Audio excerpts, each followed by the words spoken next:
atau lemah sehingga sulit berjalan. Mahasiswa tersebut kemudian menjelaskan tentang struktur kulit dan persyarafan di daerah yang mengalami kesemutan, struktur-struktur otot, tulang, dan persyarafan di kaki. Selain menyarankan paman untuk periksa ke dokter, mahasiswa tersebut juga menyampaikan bagaimana pandangan agama terhadap kondisi yang dialami pamannya. Menurut kalian apa saja yang dikatakan oleh mahasiswa tersebut kepada pamannya? Di sini untuk kata kuncinya ada kesemutan ya. Jadi ada menunjukkan ada gangguan sensoris dan ada teklo atau lemah yang menunjukkan gangguan motoris dari kedua kakinya. Untuk yang pertama kali sebelum kita masuk ke anatomi dari saraf spinal, kita mungkin harus tahu dulu anatomi dan histologi dari kulit ya.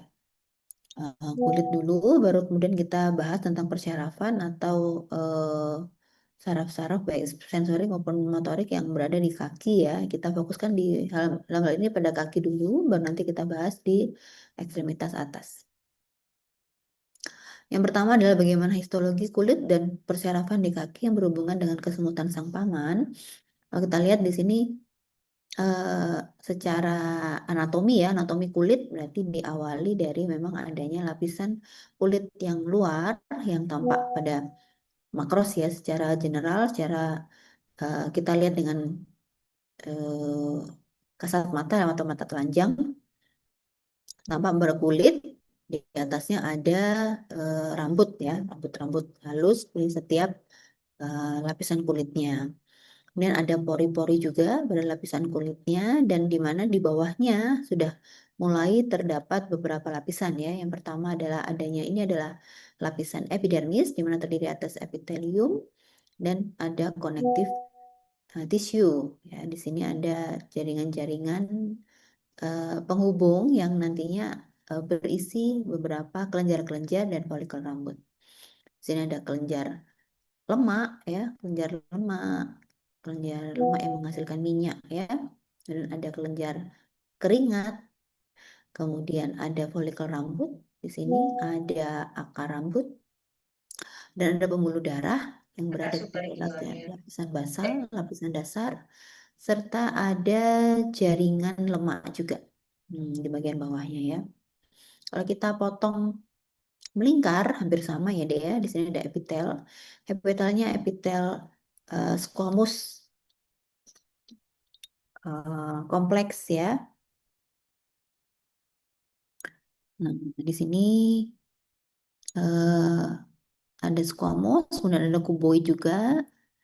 Ada kuboid juga yang ada pada tepi-tepinya, pada tepi dari epitelnya. Kemudian di atas, sama seperti yang tadi di atas ada rambut dan ada pori-pori untuk mengeluarkan keringat ya di sini ya. Kemudian di bawahnya ada papilla dermis ya, di sini ada papilla dermis yang di dalamnya itu jadi tadi epidermis ya, ini epidermis, kemudian sini dermis, kemudian di bawahnya lagi nanti ada hipodermis ya. Kemudian di dalam dermis tadi terdiri atas beberapa kelenjar. Yang pertama ada kelenjar keringat, ini bentuknya seperti benang ini ya, benang warnanya ungu, dan kelenjar lemak atau kelenjar minyak yang menghasilkan minyak. Kemudian ada beberapa kapiler, pembuluh darah kapiler. Kemudian ada folikel rambut, ada akar rambut juga. Di sini juga terbungkus oleh hair bulb ya. Kemudian di bawahnya itu ada pembuluh darah yang merah itu adalah arteri, sedangkan yang biru adalah vena. Kemudian di bawahnya ini sudah masuk dalam lapisan hipodermis. Di sini adalah lapisan atau jaringan lemak. Nah, sebelum itu juga dalam lapisan dermis juga ada beberapa reseptor-reseptor untuk rangsang-rangsang seperti nyeri, tekanan, getaran ya. Ya, jadi ada beberapa reseptor untuk raba ya, korpus taktil, kemudian korpus laminated, dan beberapa saraf-saraf sensoris yang juga sampai ke lapisan hipodermis ya di sini. Dan ada plexus-plexus yang ada di lapisan dermis. Dan di sini dibedakan berdasarkan struktur yang menyusun dari lapisan epidermis, dermis, dan subcutaneous tissue atau hipodermis, di mana pada lapisan epidermis adalah dilapisi epitel squamous stratified keratinisasi yang di situ terdapat rambut dan folikel rambut, serta ada kelenjar sebasea, kelenjar keringat yang nantinya akan masuk atau berpenetrasi ke lapisan dermis ya, dan sampai lapisan subcutaneous tissue. Fungsinya adalah melindungi kulit terhadap adanya abrasi, kemudian untuk evaporasi atau penguapan dari adanya water loss ya atau cairan, penguapan cairan. Kemudian dia bisa melindungi dari adanya invasi dari patogen ya, baik itu bakteri atau agen-agen lain yang menyebabkan kerusakan pada kulit. Dan bagian lebih dalam lagi, kemudian melindungi terhadap paparan zat-zat kimia dan paparan dari radiasi sinar ultraviolet. Kemudian untuk dermisnya sendiri, strukturnya berupa jaringan penghubung ya, dengan penghubung yang strukturnya irregular, ya, tidak beraturan, di mana terdiri atas terdapat ada blood vessel di situ, ada pembuluh darah, ada saraf, dan ada reseptor-reseptor untuk sensoris seperti saya ceritakan di atas tadi ya. Fungsinya adalah untuk kekuatan dan untuk elastisitas dari kulit, kemudian terdiri atas reseptor-reseptor sensoris yang bisa mendeteksi adanya raba, tekanan, nyeri, suhu ya, suhu baik panas maupun dingin, serta ada pembuluh darah juga yang mensuplai nutrien pada dermis dan epidermis ya sampai ke atas.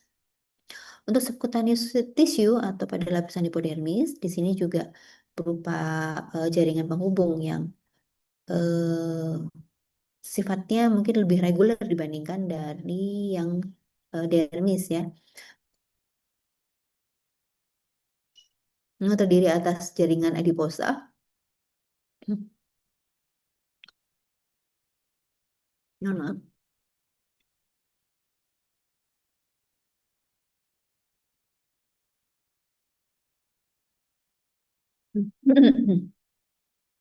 Yang terdiri atas beberapa pembuluh darah dan saraf, di mana dia berfungsi untuk membantu terjadi insulasi, memproteksi terhadap beberapa impact atau dampak dari kejadian atau mungkin peristiwa kimiawi yang ada dalam epidermis dan dermis, serta adanya penyimpanan lemak dan mencegah terjadinya kerusakan kulit yang lebih dalam ya pada organnya. Nah, ini adalah insert atau mungkin gambaran lebih detail dari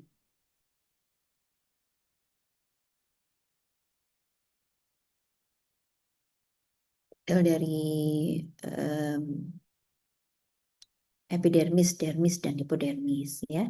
Di sini ada tadi epidermis, kemudian di sini adalah papila dermal, kemudian dari epidermis ini kalau di apa namanya dibesarkan ya, itu ada beberapa stratum ya dari beberapa epitel itu sendiri ada beberapa lapisan atau stratum. Yang paling luar adalah stratum corneum yang berisi keratin atau ya kulit mati ya di sini ya. Kemudian ada stratum lucidum, ya tipis ya di sini. Ada stratum granulosum, bentuknya pipih-pipih seperti ini. Ada stratum spinosum yang bentuknya lebih kuboid ya. Di sini ada kalau dibuka begitu ada keratinnya dan ada desmosomnya. Ada sel-sel dendritik ya di dalam spinosum dan juga ada sel taktil ya dalam spinosum, perbatasan antara spinosum dengan basale ya. Kemudian masuk ke lapisan paling dalam yaitu stratum basale atau lapisan paling dalam ya dari epidermis, di mana berbatasan dengan dermis. Di mana situ nanti akan menempel beberapa saraf-saraf sensoris ya untuk raba, dan juga ada melanosit untuk pigmen warna kulit, dan di sini adalah lapisan dermis ya. Ini kalau kita lihat secara histologinya, ini kalau ini tadi secara skematis, kalau ini secara realnya seperti ini ya. Dari stratum corneum, stratum lucidum yang tipis ini, kemudian stratum granulosum ya, yang lebih tipis lagi, kemudian ada stratum spinosum, dan yang paling kecil paling bawah ini adalah stratum basale. Baru di bawah ini adalah paling bawah adalah papilla dermis, baru lapisan dermis. Ini tadi masih sama ya, adik-adik ya. Kalau di luar itu epidermis, kemudian dermal papilla dan dermis. Ini pada kulit yang tipis, kalau kita lihat lapisan epidermisnya pada kulit yang tipis itu lebih tebal dibandingkan lapisan dermisnya. Sebaliknya, kalau lapisan pada kulit tebal, lapisan dermisnya lebih tebal dibandingkan yang epidermis, tapi sebenarnya tidak terlalu banyak berbeda ya. Tapi kalau dibandingkan kulit yang tipis, lapisan dermisnya pada kulit yang tipis lebih tebiknya. Kemudian ini adalah penjelasan dari masing-masing bagian dari dermis tadi ya. Ada folikel rambut, ada kelenjar sebasea, kelenjar keringat, ada kelenjar serumen, dan kuku ya. Nah, kita lihat di sini ada beberapa fungsi dan asal muasal dari kelenjar-kelenjar ini ya. Kita nggak terlalu fokus pada bagian-bagian dari dermisnya ya, kita ya tahu saja itu penjelasan secara superficial saja, tidak apa-apa. Ini adalah gambaran dari dermis ya, yang dimana berisi dari beberapa korpuskel atau reseptor untuk beberapa rangsang ya, terutama untuk raba dan tekanan serta getar. Kalau em, untuk nyeri lain lagi ya ininya, reseptornya. Jadi kalau di sini adalah lapisan epidermis, di sini ada rambut, dan kemudian di sini ada permukaan kulit. Maka di bawah ini adalah, di bawah epidermis adalah lapisan dermis. Kalau kita di sini kita bedakan beberapa reseptor. Yang pertama ada eh, Meissner ya, Meissner corpuscle yang ada di dalam di sini. Ini berfungsi untuk, sebenarnya juga bisa untuk eh, raba yang halus ya, dan bisa juga dia untuk nyeri, tapi memang lebih ke raba yang halus. Nah, dia pas ada di ujung-ujung dari papilla dermis ya. Kemudian masuk lagi ada reseptor Ruffini. Ruffini di sini yang berperan pada tekanan dalam ya, bentuknya memang sudah berbeda ya, berbeda dengan yang Meissner. Kemudian masuk lagi ada bagian reseptor yang disebut dengan corpuscle Pacini atau Pacinian corpuscle, di mana dia berespon terhadap getaran dan tekanan dalam ya. Bentuknya seperti bawang ya ini ya. Ulir-ulirnya, lamela-lamelanya. Dan ada lagi, masuk lagi yaitu reseptor, oh naik lagi ya, maaf, yaitu Merkel. Merkel ini untuk tekanan juga, tapi yang tidak seringan atau tidak sehalus untuk Meissner ya. Dan sini ada reseptor pada folikel rambutnya ya, di sini tampak untuk gerakan dari rambut dan raba, untuk raba ya. Dan ini dermatumnya. Jadi kalau kita lihat end organnya yaitu kulit ya, kulit tadi ini akan terbagi menjadi beberapa bagian sesuai dengan segmennya. Kalau segmen di bagian servikal untuk C2, yang mulai dari C2, dia mempersarafi atau menginervasi dermatum di area belakang kepala. kemudian di leher belakang, kemudian di bagian bahu sampai ke bagian dada atas.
Mohon maaf ya, Dek. Sinyal saya kurang bagus, jadinya terlempar saya tadi ya. Oke, saya lanjutkan ya. Jadi untuk dermatom, tadi ini eh, C8 itu mempersarafi bagian kulit di area jari keempat dan jari kelima dari tangan ya. Kemudian kalau masuk ke torakal 1, masuk di bagian dada bagian depan dan juga punggung sampai ke belakang ya. T1 kita lihat, T2 di bawahnya, T3, T4, T4 di areola mame ya. Di bagian areola mame sampai ke belakang. Kemudian T5, T6 yang jadi acuan T4 dan T10 ya biasanya. T4 dan T10, kalau T4 itu areola mame sampai ke belakang. Kemudian T5, T10 di daerah pusar ya atau umbilikus. Nah, sampai ke belakang. T11, T12, L1 ini daerah selangkangan ya, L1. Kemudian L2 di bawahnya, L3, L4, L5 sampai yang kelingking ini adalah S1 ya, daerah belakang. Kalau kita lihat di sini daerah tumit sampai daerah kelingking kaki itu adalah S1. Dan bagian belakang S2 paha belakang ya, S3, S4, S5 dan S2 juga sampai di apa namanya ini, pantat ya, pantat. S1, S2, S3. Kalau kita pembagian secara skematis antara perbatasan ya antara cervical dengan torakal itu daerah lengan ya sampai ke kelingking.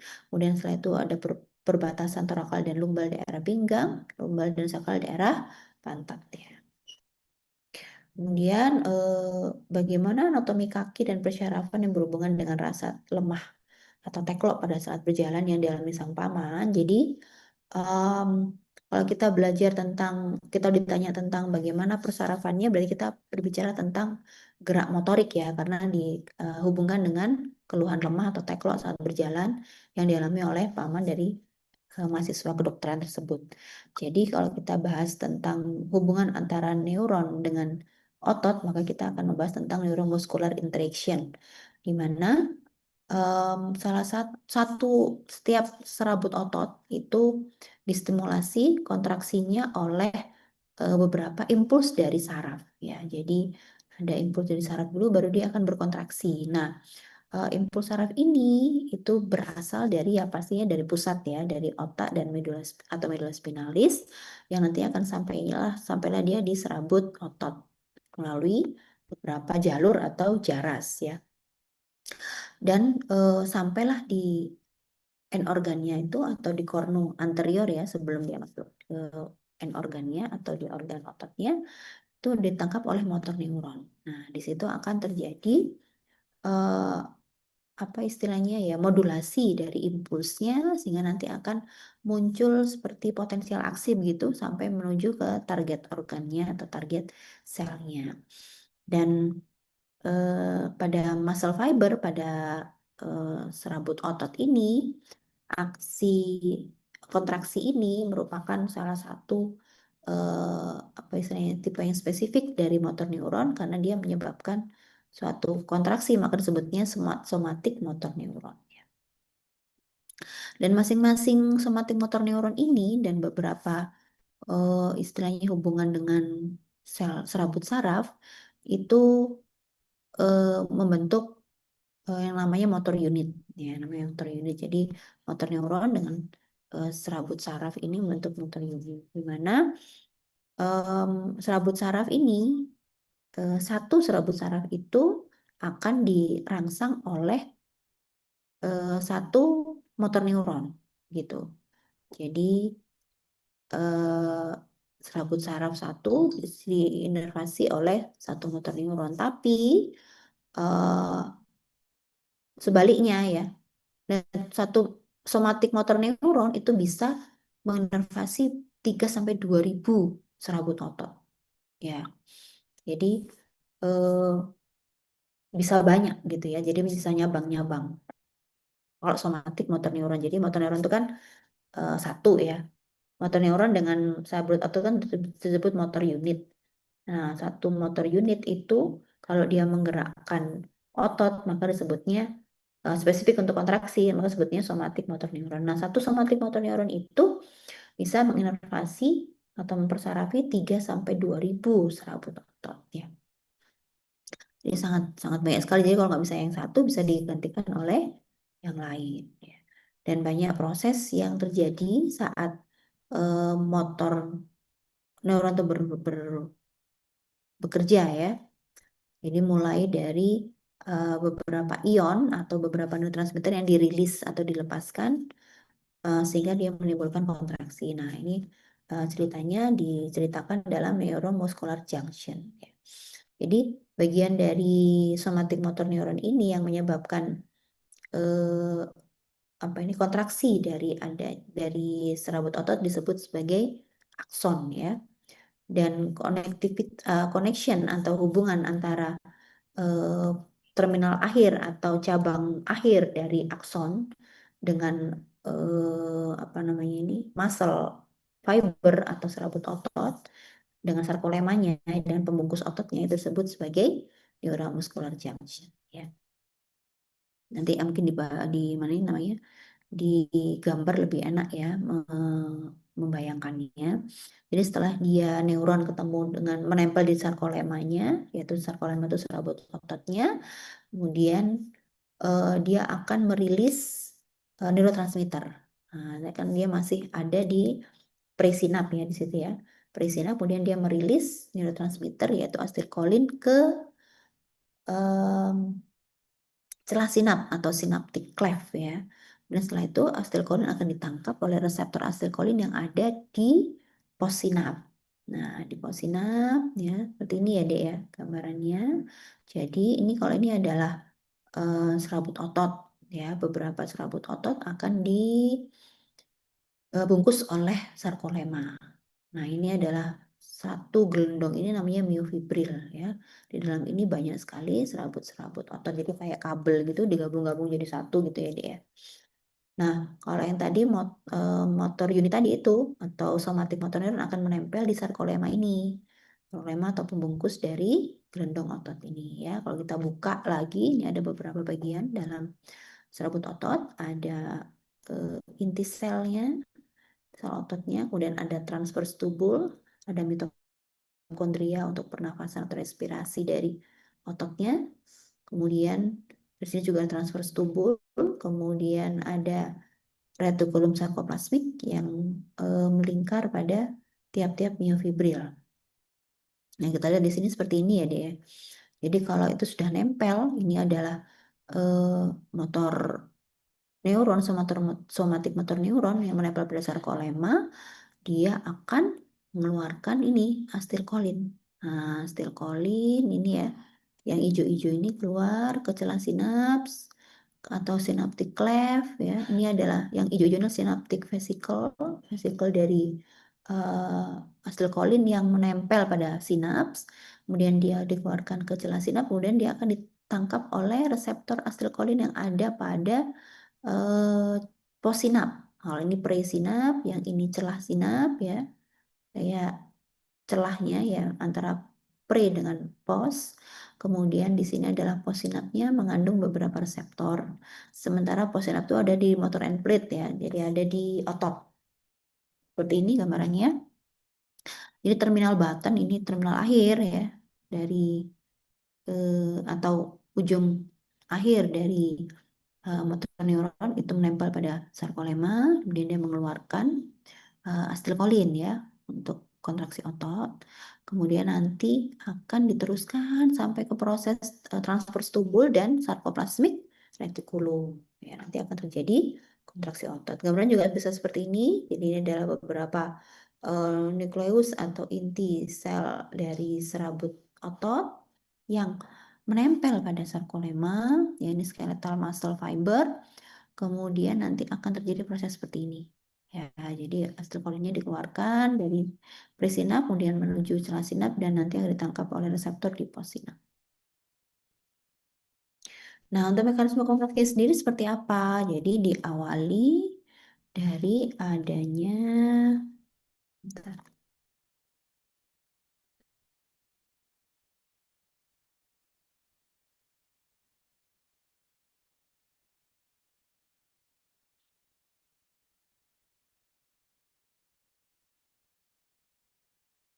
Jadi diawali pakai gambar aja ya.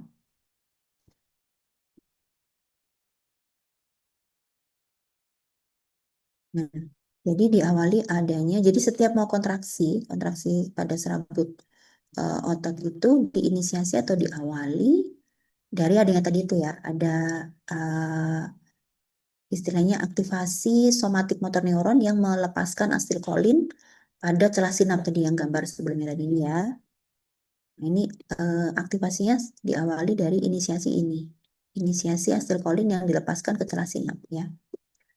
Kemudian asetilkolin itu akan berikatan dengan asetilkolin reseptor ya di motor end plate atau postsinap yang nantinya akan menyebabkan adanya pembentukan dari muscle impulse yang nantinya akan menyebar ke seluruh sarkolema. Nah, ini gambar yang tadi ya, menyebar ke seluruh sarkolema. Jadi habis masuk tadi habis ke motor end plate, dia akan dibantu oleh transverse tubul yang menyebar sampai ke retikulum sarkoplasmik yang ada di sarkolema tadi ya, sarkolema yang menggelondong atau membungkus miofibril. Dan apa tadi dibawa sampai ke sarkoplasmik retikulum ya oleh transverse tubul tadi ini. Nah, stimulasi dari sarkolema tadi, sarkoplasmik retikulum ini akan men-trigger atau memicu rilisnya CA2+ ya dari sarkoplasmik retikulum menuju ke sarkolema. Nah, jadi ada CA2+ yang dirilis, yang dilepaskan karena ada ikatan dari yang ada karena adanya asetilkolin yang dibawa oleh transverse tubul ke arah sarkoplasmik retikulum, akhirnya memicu terjadinya rilis dari CA2+ ini ya CA2+ menuju ke sarkolema dari sarkoplasmik retikulum menuju ke sarkolema sarkoplasma. Kemudian dari situ CA2+ nanti akan berikatan dengan troponin. Nah, di sini mungkin nggak ada gambar troponinnya ya. Jadi CA2+ di sarkolema akan berikatan dengan troponin yang nanti akan menyebabkan terjadinya ikatan yang akan menyebabkan terbentuknya tropomyosin strand. Nah, seperti ini. Tropomyosin strand atau kayak pita ya, tropomyosin yang nanti akan berubah posisi. Nah, ya, jadi CA2+ tadi itu akan berikatan dengan troponin dan akan menyebabkan terbentuknya tropomyosin ya. Sehingga dia karena dia muter terus ya, maka lama-lama akan myosin yang ada dalam ikatan atau pada pita ini, myosin tadi itu akan berikatan dengan aktin. Nah, jadi Miosin tadi kan berdekatan dengan aktin. Jadi kalau dia sudah kepala miosin tadi ini, kepala miosin ini tadi berdekatan dengan aktin, maka nanti akan terjadi cross bridge. Cross bridge atau kalau kalian kemarin membahasakannya jembatan silang ya, dengan si aktin tadi itu. Nah, ini cross bridge formation. Nah, jadi miosin nanti akan muncul cross bridge, kemudian dia akan berikatan dengan aktin. Jadi dari miosin head, miosin kepala miosin akan berikatan dengan aktin. Nah, kemudian dari adanya cross bridge tadi itu, adanya apa itu proses pada jembatan silang tadi itu, maka hasil akhirnya akan membentuk suatu fosfat, ya, fosfat yang dilepaskan dari antara kaitan dengan hubungan antara aktin dengan miosin tadi itu. Nah, fosfat sendiri juga berperan untuk energi ya dia. Jadi fosfat untuk energi. Jadi kalau ADP ditambah dengan fosfat maka akan terbentuk suatu ATP untuk proses kontraksi otot. Kemudian setelah miosin tadi itu berikatan dengan aktin, kemudian terjadilah apa ini power stroke ya, sehingga yang eh, strand atau mungkin susunan dari adanya garis-garis pada otot ini akan berubah posisinya. Kalau aktin sekali muter terus gitu deh, muter terus, akhirnya kayak sliding gitu ya, sliding pada miofilamennya. Jadi antara aktin miosin ketemu, kemudian ada cross bridge lagi untuk ketemu lagi kayak gitu ya. Ada power stroke jalan terus, jalan terus, jalan terus, gulung terus, kemudian dibantu oleh adanya ATP pastinya ya, ada ATP yang berfungsi untuk menggerakkan sliding miofilament tadi itu. Nah, gitu terus deh sampai prosesnya nanti ada kontraksi dan ada relaksasi sampai ada proses dari myosin reactivation. Jadi kembali diaktifasi lagi. Gitu terus nanti dia berikatan dengan aktin, terus dia menimbulkan cross bridge, kemudian dia masuk lagi untuk mengeluarkan atau menghasilkan fosfat, kemudian nanti akan terbentuklah ATP, kemudian terus kayak gitu lagi, muter terus sampai kontraksinya selesai, baru setelah itu dia mengalami relaksasi ya. Kemudian untuk penjelasan di atas bisa dibaca juga. Nah, ini adalah penjelasan dari beberapa motor unit yang menginervasi pada satu apa ini namanya muscle fiber ya. Ini gambarnya seperti ini. Ada motor unit 1 merah, motor unit 2 yang warna biru, motor unit 3 warnanya ungu. Masing-masing motor unit ini bergabung jadi satu berupa somatic motor nerve ya, atau somatic motor neuron. Kemudian kalau kita lihat di sini satu motor unit misalnya merah, dia ini bisa menginervasi beberapa muscle fiber. Yang merah ini bisa menginervasi di muscle fiber yang warna merah juga. Kalau kita lihat ya, bisa menginervasi juga muscle fiber warna biru di sini. Ada juga dia menginervasi muscle fiber warna merah lagi di sini. Jadi ada beberapa muscle fiber yang dia inervasi. Begitu juga dengan yang biru. Jadi bisa 3 sampai 2000 muscle fiber seperti digambarkan tadi itu. Kemudian kalau di sini digambarkannya motor unit 1, 2, dan 3 itu ada waktunya ya, ada beberapa waktu. Tapi kan diulang terus tuh dek, diulang terus, diulang terus, dan diulang terus. Jadinya tetap berkontraksi seperti itu ya. Di sini menggambarkan tension pada tendonnya.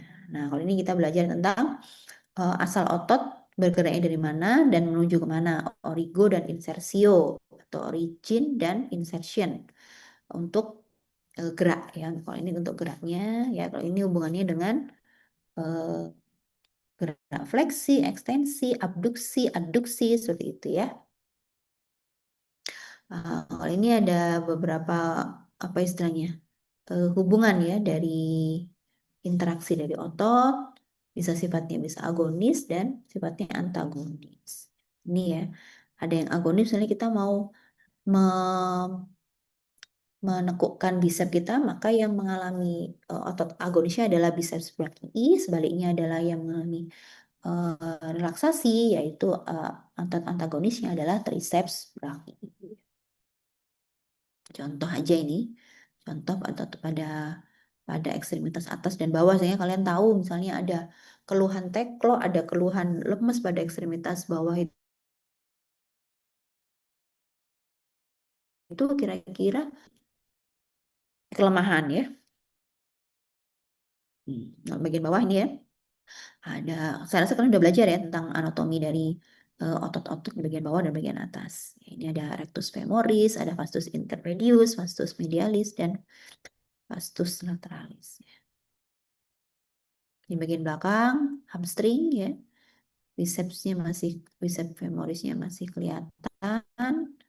Kemudian semi tendinosus ya, dan semi membranosus. Ini otot-ototnya. Kemudian ada gastrocnemius ya di betis, jangan lupa. Kemudian ada yang bagian bawah ada calcaneal tendon. Nah, di sini calcaneal tendon. Kemudian bagian atas ada tibialis anterior dan fibularis longus. Kita lihat di sini ada musculus coeluteus, ada beberapa muskulus juga yang pada ekstremitas bawah yang kemungkinan akan mengalami kelemahan ya pada pasien ini kan masih masuk brainstorming ya dari problem list. Nah, ini juga bisa dipertegas dengan beberapa otot-otot yang ada di depan, paha depan, dan paha belakang. Ini bagian kanan ya semuanya.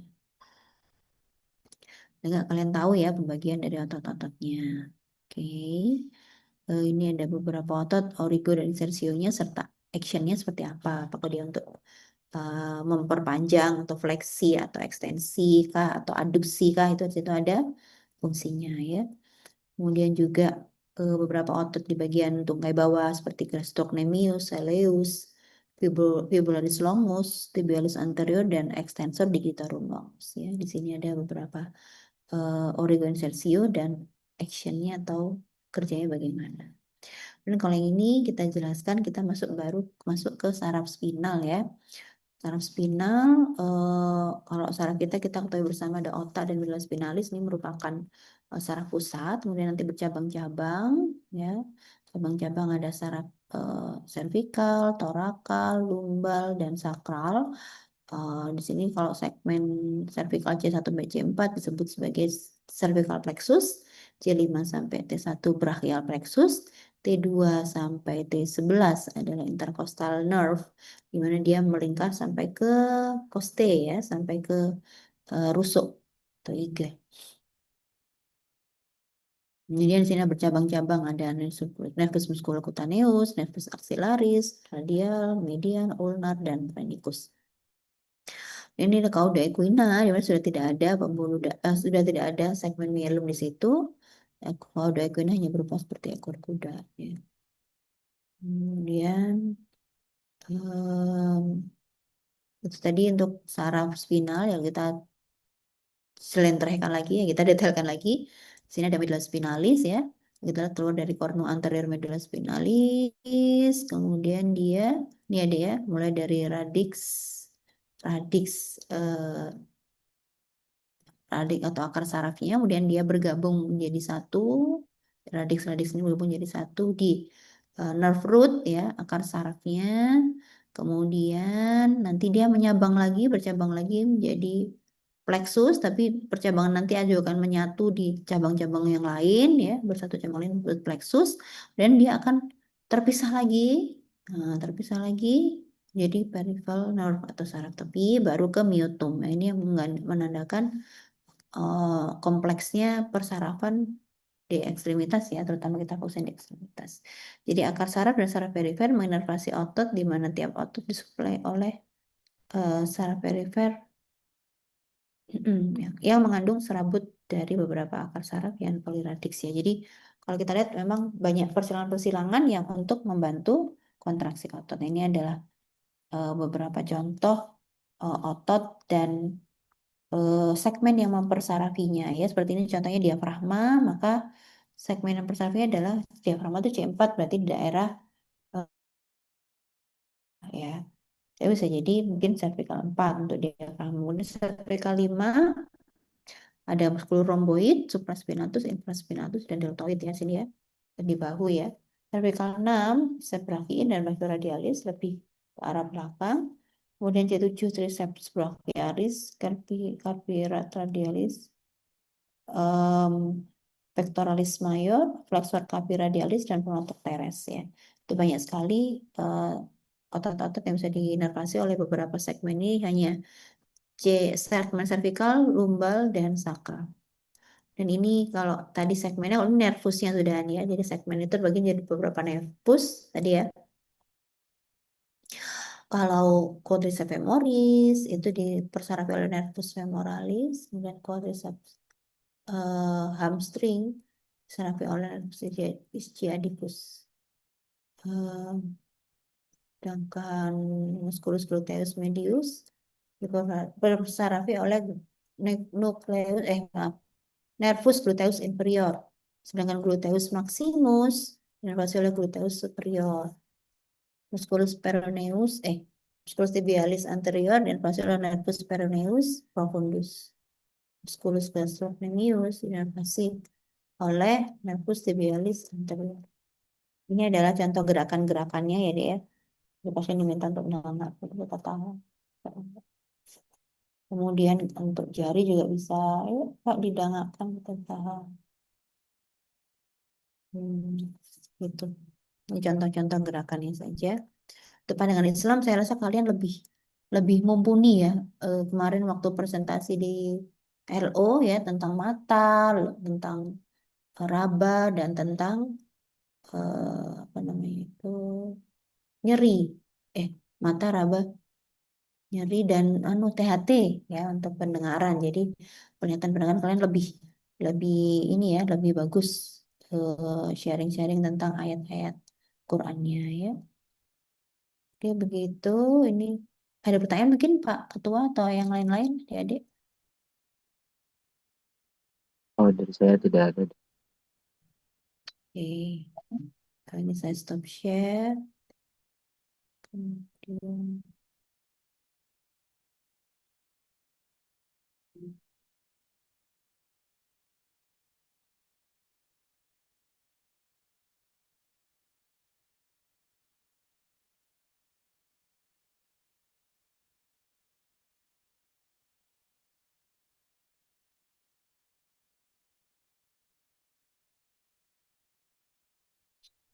sekarang untuk jawaban Elo hampir-hampir sama ya, Dek ya, hampir sama.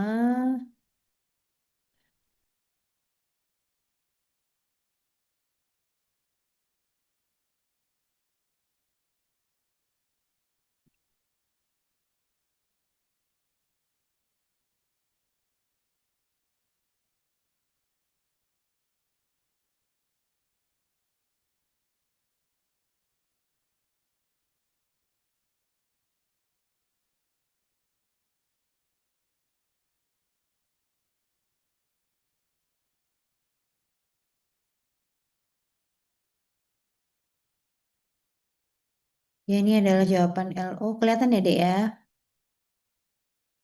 Kelihatan dokter. Ya, jadi kalau tadi kemarin ada pertanyaan, kenapa kok bisa panjang antara medula spinalis dengan vertebra itu kok nggak sama? Kenapa medula spinalis itu kok lebih pendek? Nah, itu karena memang ada ceritanya yang begini nanti saya ceritakan. Jadi sebelum kita bahas anatomi saraf spinal, kita akan review ulang tentang organisasi sistem saraf dulu. Nanti akan membahas medula spinalis terlebih dahulu ya, baru kita akan bahas saraf spinalnya. Supaya kalian nggak mak betunduk gitu ya, ujuk-ujuk kalian bahas tentang saraf spinal. Jadi kalau kita ingat-ingat lagi, untuk sistem saraf sendiri strukturnya seperti ini ya dia. Jadi central nervous system atau sistem saraf pusat, di mana ada brain dan spinal cord, di mana dia akan menerima input dari sistem saraf sensoris atau afferent division dari sistem saraf tepi ya menuju ke CNS, dan dari CNS nanti akan output atau memberikan respon ke saraf tepi lagi seperti itu ya. Nah, dari situ dari saraf tepi tadi dari tadi dari efferentnya itu akan terbagi menjadi somatik dan otonom. Nah, somatik sendiri itu bisa spinal dengan kranial ya. Nanti ada pembagiannya. Untuk somatik ada spinal dan saraf kranial. Situ ada motor neuron dan kemudian ke otot rangka. Sedangkan otonomik yang autonomic nervous system ada simpatis nervous system dan parasimpatis nervous system. Kalau yang enteric nervous system itu sebenarnya sih eh, ada yang membagikan sama dengan parasimpatis ya dia. Ini khusus untuk digestive organ only ya. Distimulasinya juga di digestive tract ya. Kalau tadi simpatis dan parasimpatis mungkin nanti perbedaannya nanti akan kita jelaskan di belakang. Jadi bisa menginervasi saraf eh, serabut otot polos, serabut otot di jantung, eh, kelenjar eksokrin dan beberapa kelenjar endokrin. Begitu ya untuk pembagiannya. Kemudian struktur dan jenis lokasi 3 jenis neuron. Jadi ada yang kita sebut em, mulai dari apa ini central nervous system dan peripheral nervous system ya.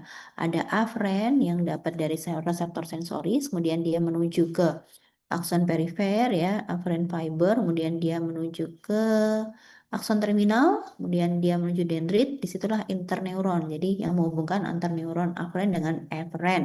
Dan dia menuju sel body, kemudian ke neuron efferent yang nanti akan menuju ke motor end plate atau end organnya yaitu di muscle atau kelenjar atau gland ya. Untuk kita review lagi tentang anatomi medulla spinalis ya Dek ya. Jadi ini adalah corpus vertebrae dan ini processus spinosum dan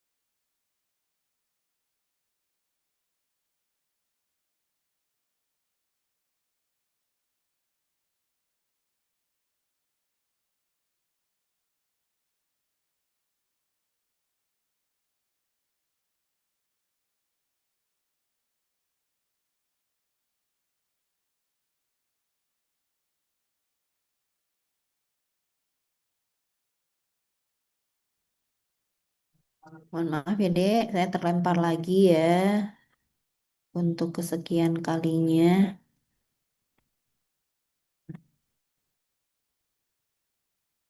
Ya, masih kelihatan ya Dek ya di sini. em, Kalau ini potongan dari belakang, ini ada cervical nerve, segmen cervical, kemudian segmen torakal dan segmen lumbal. Kalau kita lihat di sini deh ya, segmen cervical tadi yang membesar atau melebar ya.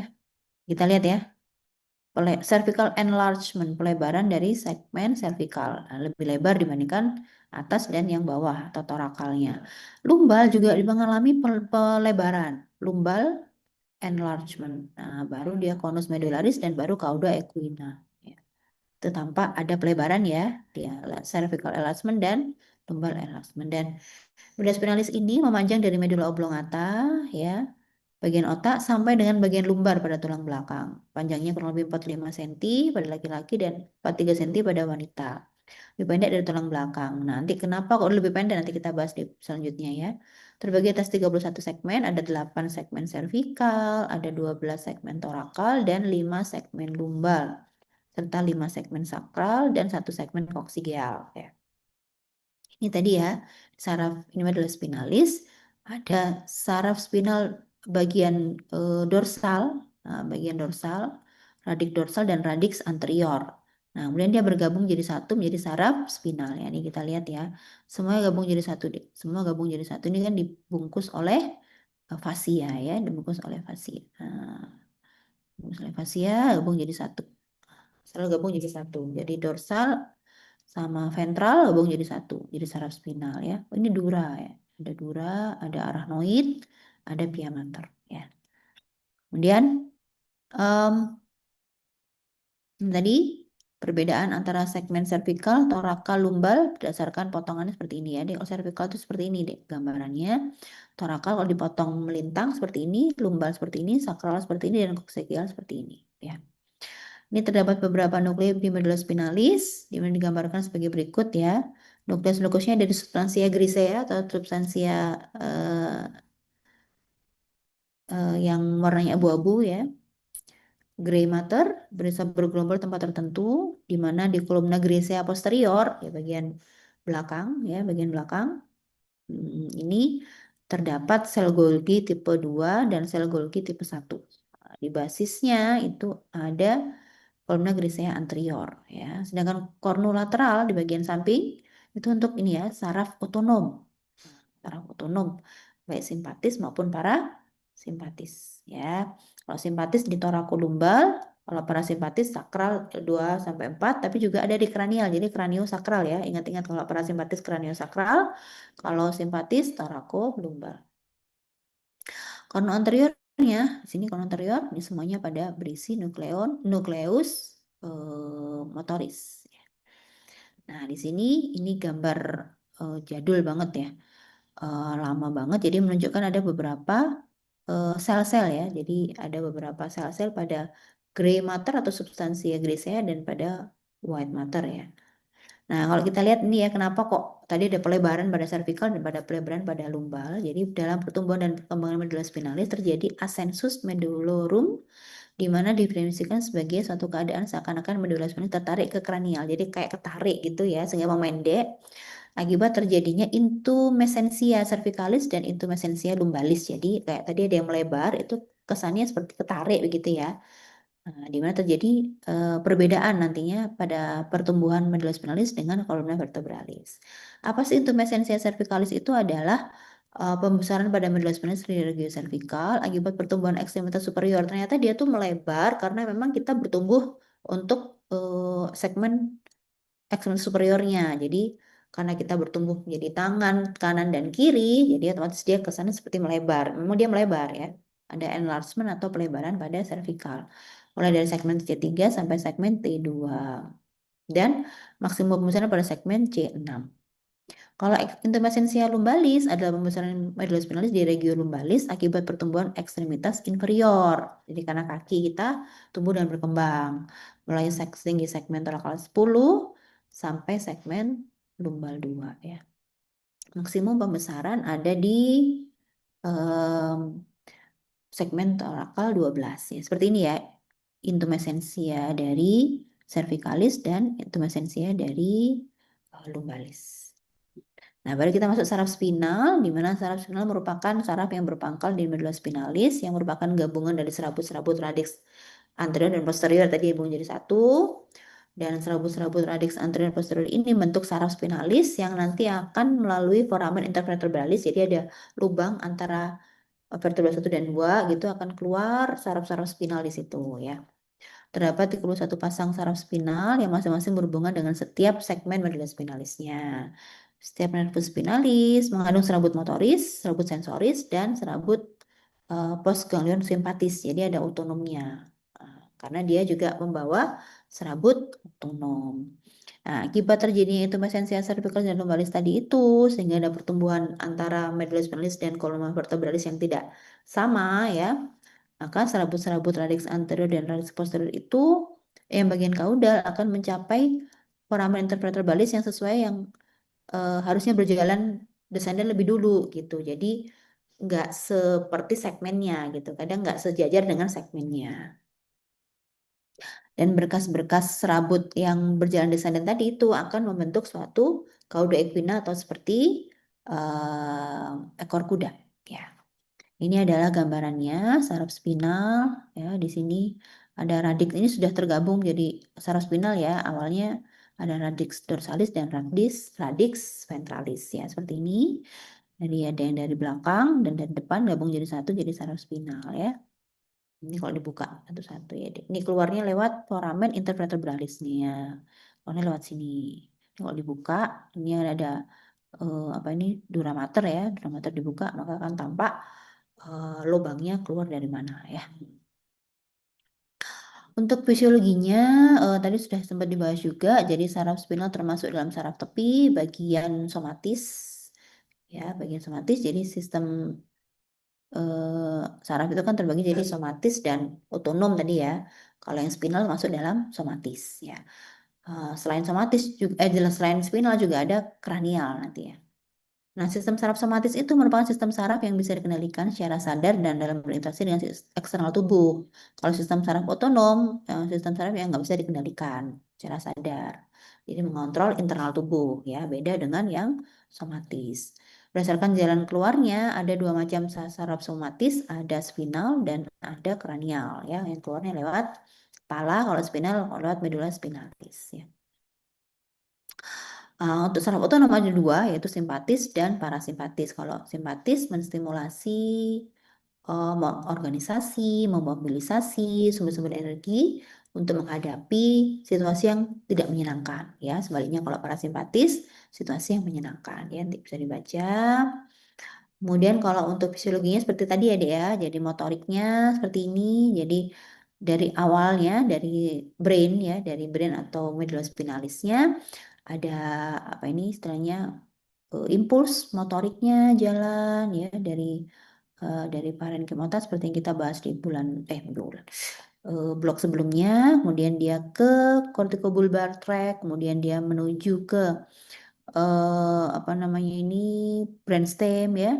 Dari brainstem dia menyilang di medula oblongata, membentuk apa ini di decussation pyramidalis, kemudian ada yang tidak menyilang. Kalau ini kortikospinal lateral, yang ini kortikospinal anterior. Nanti kortikospinal anterior juga akan menyilang di spinal cord ya. Nanti sama ceritanya sama kayak ini. Habis spinal cord, nah, seperti ini ya.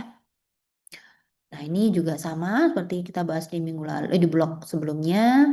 Kalau yang ini adalah descending pathway dari motorik ya sampai ke ototnya. Kalau yang ini dari sensoris. Nah, masuknya ke dorsal horn ya atau cornu posterior medulla spinalis ya. Oke, ini jares-jaresnya. Ini sama seperti yang tadi, cuman ini lebih simpel aja. Jadi kalau kontraksi itu ini secara biokimiawi ya. Kalau kontraksi kita tadi bisepsnya kontraksi, tricepsnya mengalami uh, inti tricepsnya mengalami relaksasi, maka diawali dari adanya glukosa darah atau blood glucose yang nanti akan juga berperan dalam terjadinya kontraksi otot ya. Tapi kalau istirahat dia disimpan dalam bentuk glikogen dalam otot. Kemudian kalau ada kontraksi maka akan dipakai. Nah, glikogen akan berubah menjadi glukosa. Terjadi glukolisis, kemudian menghasilkan ATP, dan ATP nanti itu akan berfungsi menjadi energi atau tenaga untuk terjadinya kontraksi ya.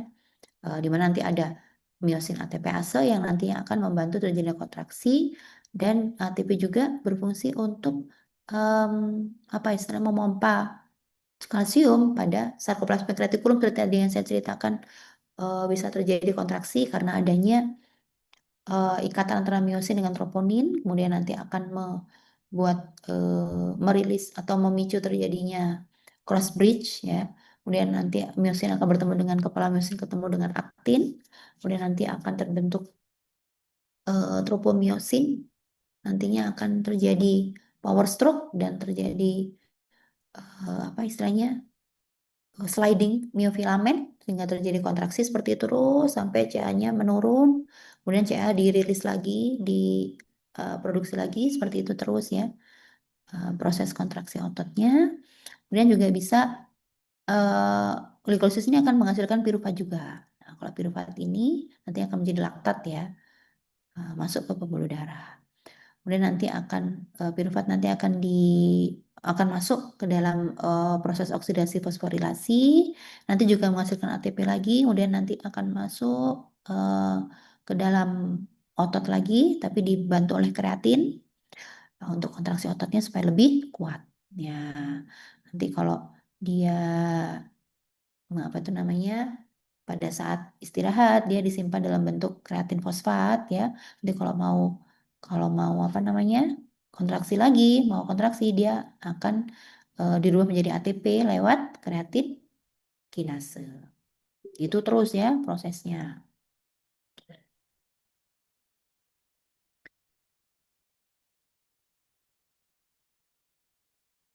Kemudian ini adalah keterlibatan lemak juga, penyimpanan lemak yang nantinya akan juga membantu terjadinya kontraksi otot ya. Di saraf otonom, jadi saraf otonom berperan baik di sistem saraf pusat maupun sistem saraf tepi ya deh ya. Jadi walaupun skemanya di atas itu sistem otonom itu ada di saraf tepi, tapi sebenarnya dia juga berperan di saraf pusat juga. Maksudnya diperankan saraf pusat juga ya. Nah, nanti ada bagian saraf pusat yang mengatur sistem saraf otonom. Nah, jadi di mana dia mengontrol berbagai macam sistem dalam tubuh yang tidak disadari ya. Sistem saraf otonom ini berperan untuk mempertahankan homeostasis tubuh sebagai respon adanya perubahan internal dalam tubuh. Otot-otot yang dikontrol oleh saraf otonom tuh kayak otot jantung, otot polos, jaringan adiposa, dan kelenjar. Nah, dia lebih berperan sebagai refleks ya yang tidak disadari dan impuls sensorisnya dari organ visceral atau organ bagian dalam dibawa menuju ke pusat otonom di hipotalamus ya, di hipotalamus untuk di bagian saraf pusatnya, batang otak dan medula spinalis ya. Kemudian nanti eh, impuls motoriknya akan diantarkan menuju efektor lewat saraf kranial dan saraf spinal ya atau saraf spinal. Untuk sistem saraf pusatnya seperti sistem limbik dan korteks cerebri juga mempengaruhi sistem otonom ini. Jadi untuk mempengaruhi dalam hal stres emosionalnya atau perilakunya ya. Ini pembagian dari saraf otonominya cukup cukup rumit ya. Kalau kita lihat di sini yang bagian biru-biru ini adalah parasimpatis ya. Jadi kranio sakral ya. Kalau yang simpatis torako lumbal ya. Ini mungkin lebih di sini lebih jelas walaupun agak rumit juga. Di sini masih sakral ya, kranio jadi masih parasimpatis. Di sini sakral, jadi yang biru-biru ini parasimpatis. Kalau kita lihat neurotransmitternya adalah asetilkolin ya, kolinergik. Sedangkan yang di simpatis itu pre dan postganglionnya berbeda ya. Kalau preganglionnya itu kolinergik atau asetilkolin, postganglionnya adrenergik ya, norepinefrin, epinefrin gitu yang dikeluarkan sampai ke efektornya atau ke end organnya ya. Kalau ini adalah mekanisme contoh mekanisme dari saraf otonom untuk suhu tubuh. Nah, itu suhu tubuh nanti dibaca ya. Ini nggak terlalu ini untuk menggambarkan aja adanya keterlibatan otonom untuk pengaturan suhu tubuh ya. Di sini adalah perbandingan atau perbedaan antara sistem saraf somatik dan otonom dari kontrolnya. Kalau somatik itu secara volunter ya disadari, kalau otonom involunter. Kemudian ada neurotransmitter asetilkolin ya. Kalau otonom bisa asetilkolin dan atau norepinefrin ya. Efektornya kalau somatik pada otot rangka, kalau otonom pada otot polos, pada otot jantung, pada jaringan adiposa dan pada kelenjar. Kalau actionnya somatik bisa excitatory, otonomnya bisa excitatory atau inhibitory ya. Ini contoh untuk pengontrolan di usus ya, visceral organ ya. Hampir sama seperti yang dijelaskan di saat pleno ya. Di sini ada parasimpatis ya, di sini kranial dan sakral ya. Kalau kita lihat di sini inti-intinya dari kranial dan sakral. Kalau simpatis di torakolumbal ya. Adik-adik yang di apa namanya ini? Yang diatur apa aja ya. Kalau kita lihat di sini kranio, sakral, parasimpatis, asetilkolin, preganglioniknya dan postganglioniknya juga asetilkolin ya. Kalau yang simpatis, preganglionia asetilkolin, postganglionia norepinefrin ya. Ini perbedaan antara simpatis dengan parasimpatis. Ini juga sama, nervous system, preganglionik, kemudian ada ganglion otonom, baru postganglioniknya ke organ ya, end organ atau efektor organ. Ini hampir sama seperti yang dijelaskan oleh teman kalian saat di pleno ya. Kemudian ini mekanisme kerjanya saraf otonom mungkin nanti bisa dibaca pada mata, ada simpatis dan parasimpatis, pada jantung, arteriol, pembuluh darah, paru, organ pencernaan, liver dan lain-lain ya. Kalau ini adalah reseptor kulit tadi seperti saya jelaskan di awal di modul tutor. Nanti juga kalian dapatkan juga. Ini reseptor-reseptornya penjelasannya aja. Jenis-jenisnya ini juga hampir sama seperti penjelasan kalian saat pleno ya. Gitu. Kalau ajaran Islam saya rasa lebih seperti yang tadi di depan disebutkan lebih lengkap kalian waktu pleno ya terkait penglihatan, pendengaran serta raba. Saya rasa begitu Pak Ketua dan adik-adik yang lain untuk pesan persepsi ya. Nanti saya ambil literatur ini dari Sherwood kebanyakan. Jadi saya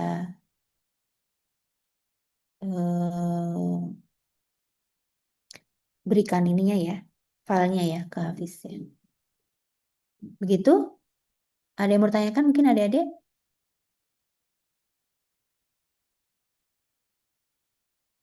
Sepertinya tidak ada. Sudah cukup ya. Baik, kalau sudah cukup, saya akhiri untuk pertemuan persepsi pada siang hari ini. Terima kasih pada adik-adik yang sudah hadir pada siang hari ini. Semoga bermanfaat. Mohon maaf bila kurang berkenan. Saya akhiri. Assalamualaikum warahmatullahi wabarakatuh. Waalaikumsalam Waalaikumsalam warahmatullahi warahmatullahi Waalaikumsalam wabarakatuh. warahmatullahi wabarakatuh. wabarakatuh. Terima kasih, Terima Terima dokter. kasih kasih dokter. dokter. Terima Terima kasih kasih dokter. dokter. Tip dulu ya. Terima kasih. Dokter.